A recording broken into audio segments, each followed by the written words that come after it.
AJ, a beautiful three, way downtown. What's going on, everyone? Today I'm here with a very special guest, Los Angeles Chargers quarterback Tyrod Taylor.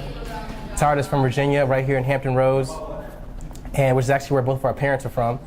I first met Tyrod when I was about 8 years old, and I've always been super impressed with how humble he is. If you met him, you wouldn't know that he was a Pro Bowl quarterback or a Super Bowl champion. He's such a nice guy, really down to earth, and I'm really grateful to be able to talk with him today. So Tyrod, congrats on your new contract with the Chargers. Thank you. How you like it out in LA so far? I'm enjoying it. I've always been on the East Coast my whole life, so it's definitely different, change-wise as far as being able to communicate with people back on the East Coast. But it's a new opportunity, and I'm ready to turn the chapter and get ready for the next phase. Awesome, awesome. So I know that this will be your 9th season in the NFL. So you've been in the league for almost a decade. Wow.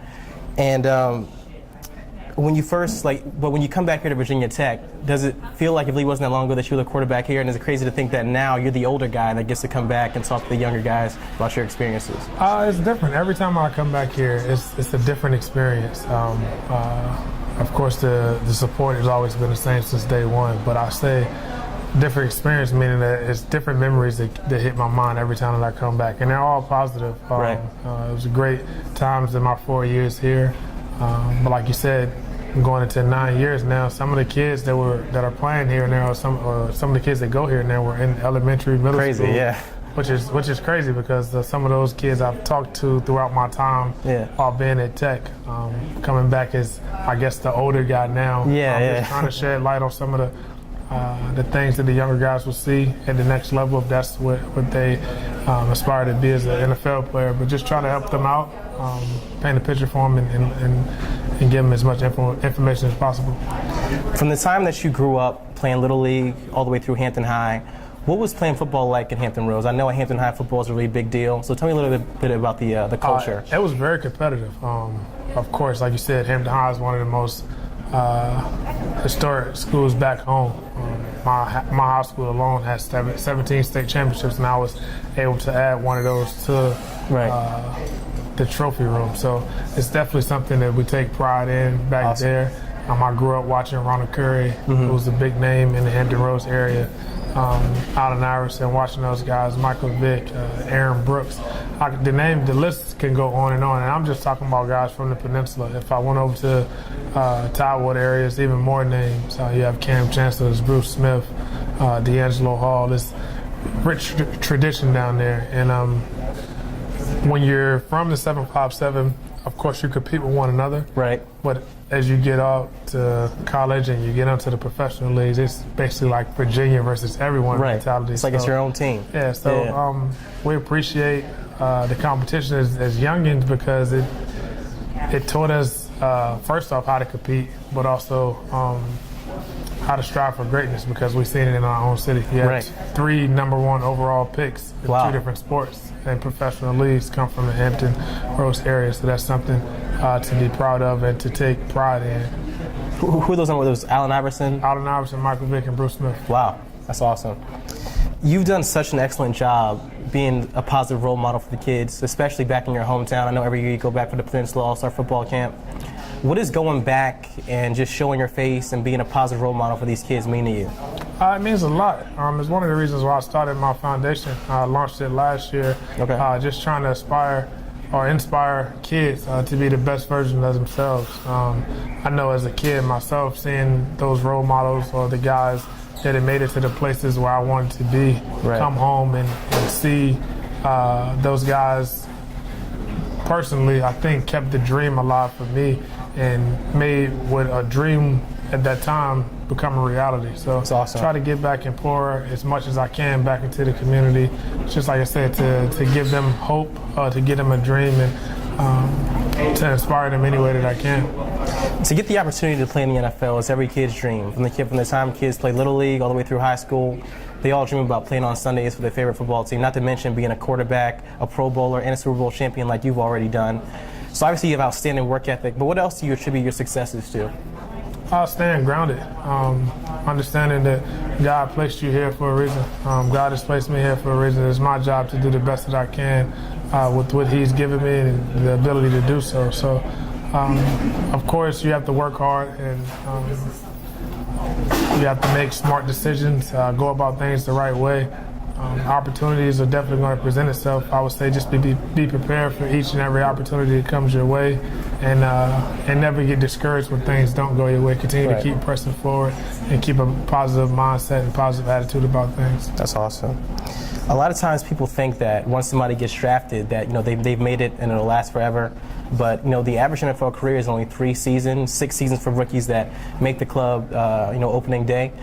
So tell me about the extra work that you have to do after you get drafted. Yeah, I mean, the goal is not just to make it to the NFL. You want to leave a legacy on the field and off the field. I was fortunate to be drafted into a locker room in 2011 where you had guys like Ray Lewis, Anquan Bolden, Ed Reed, Elodie Nada, Terrell Suggs.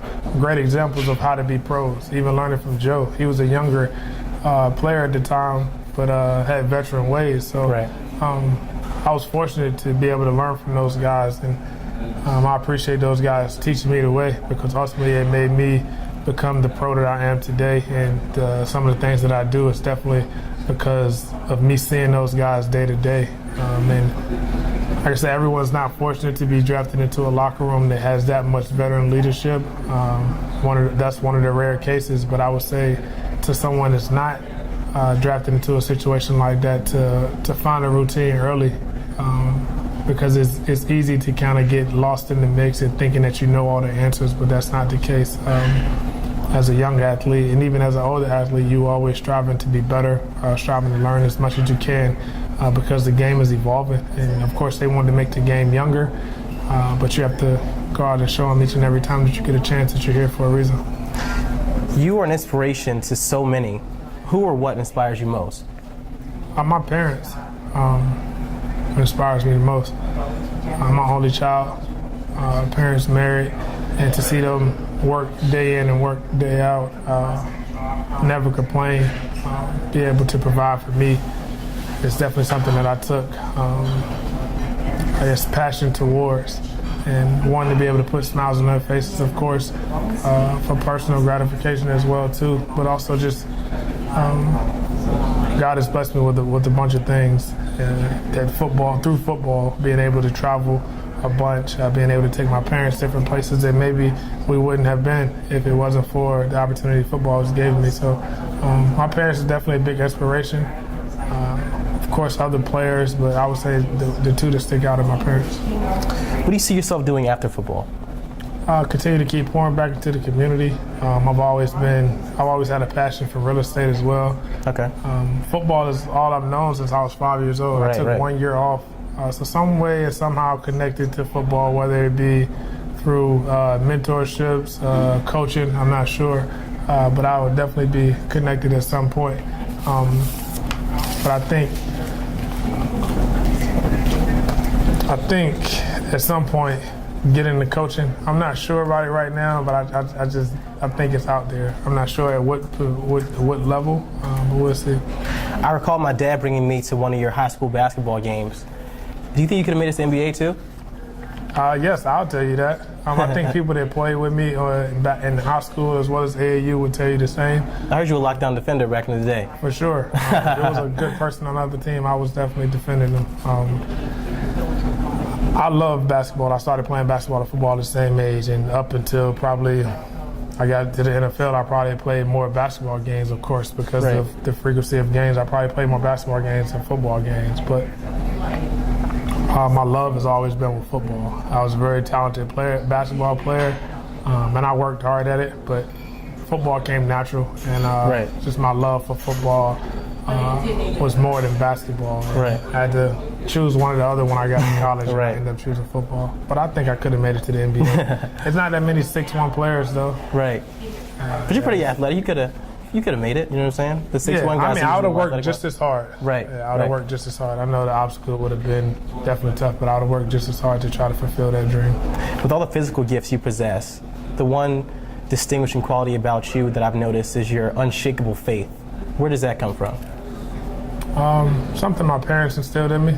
Also, continue to just read the Bible, grandparents. There's a lot of things that play into that. Right. Understanding that everything's not going to go perfect. But if you're a believer, You also understand that you have to lean on faith in those times, those trying times. Even when things are going good, you have to lean on God as well too. So trying times will definitely show you who you are, right? Not just yourself, but show the people around you who they are too. So faith is definitely something that I stand firm on, because without Him, I'm nothing. Awesome. Well, Tyrod, everybody out here in Virginia is rooting for you out there in LA. I really appreciate you coming out here today and doing this interview with me. No, I appreciate you. And I appreciate your time, man. Thank you very much. Yep. Thank you.